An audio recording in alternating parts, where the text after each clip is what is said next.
It often seems like a narcissistic person has just simply moved on, swanned off into the sunset with somebody new, with no regard to how their behaviour has negatively impacted you. However, more often than not, a narcissistic person doesn't simply just move on. A narcissistic person often becomes obsessed with you first, especially if you are the one who ended the relationship with them. However, they can also become obsessed if they've devalued you and exhausted you and drained you, so you're no longer serving them, so they feel like you are the one who made them have to discard you. You are the one that made them have to treat you so terribly because you wasn't performing correctly for them. So they can still become obsessed with you because they can believe that you ruined their dreams, you ruined their narrative. Narcissistic people are characterized with personality characteristics whereby they require that excessive attention. They have that sense of entitlement that their needs are above, beyond all other people's.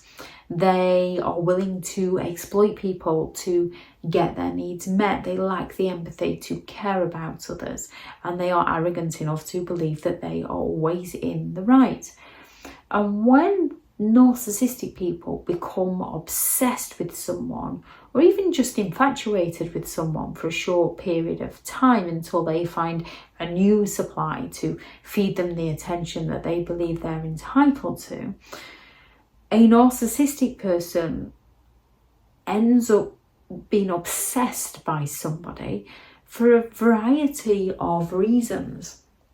Now, a victim, it can be things like seeking closure, wanting answers, getting the divorce finalised, sorting childcare arrangements when the narcissist completely just keeps messing things up, getting the answers, getting belongings back. And a narcissist will paint out that the ex is crazy, obsessed, jealous, bitter, resentful. Yet the narcissist will be the one who's obsessed and using everything they can to make the victim appear obsessed. With a narcissistic person, they can become obsessed with you when you have qualities or achievements that they themselves are envious of. They can become infatuated by your qualities, by your looks, by your career, by your friends, by your family, anything that they perceive to be superior to who they are as a person. So they want to come back to you, or they want to join you for the ride because they want that status by association. They want that status by simply knowing you, by simply being around with you.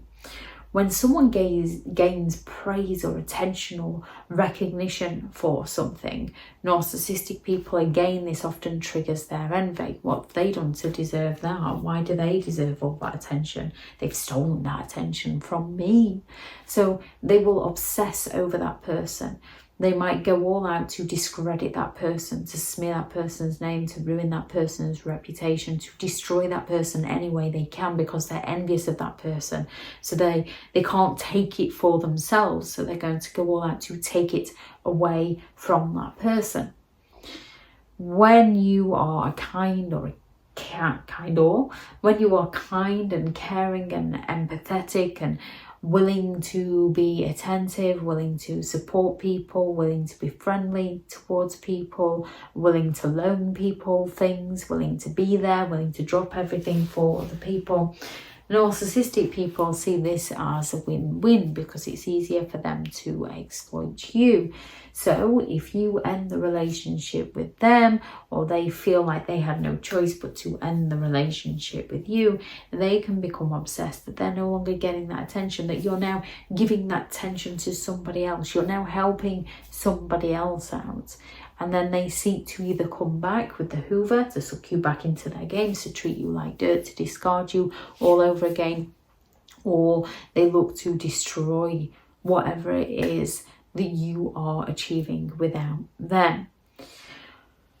Another way a narcissistic person becomes obsessed is when you refuse to play their games, when you walk away completely and refuse to engage in their games, when they lose control over you. This threatens their ego and they can become so obsessed with you because they're looking to regain that control over you.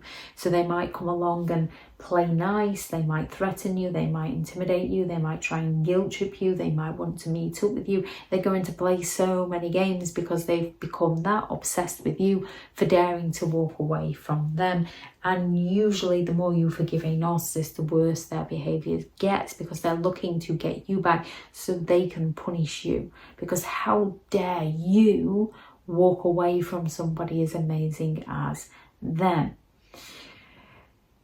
If they can't get what they want with you and they've got to chase after you, they become obsessed with that chase. They're looking to win you over. You've become elusive to them, so they want to chase you. So when you place a boundary, they don't necessarily get offended. They just say, oh, challenge, game on.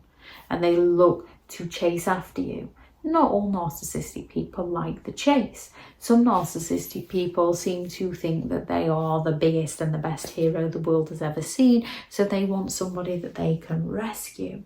So if they discard you, they then believe that they can come and pick up the pieces and rescue you. If you leave them, they believe that your life is in tatters and in ruins. Which can be true because they can leave it in tatters and ruins.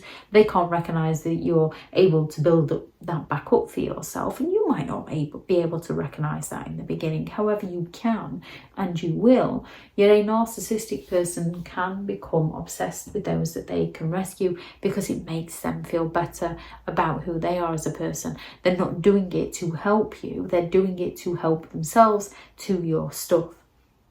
When you're busy living your own life without them, they get offended by this and they can become obsessed with you. They want to know your every move. They harass you, they stalk you. They want to know where you're going, who you're seeing, who you've been with. They can be like this when you're in a relationship with them. This is who they are as a person. Therefore, they can be like this when you're not in a relationship with them. And they can be like this when you've gone out of a relationship with them, whether they discarded you or you ended it with them. When you're busy living your best life, they can become so obsessed in what you are doing.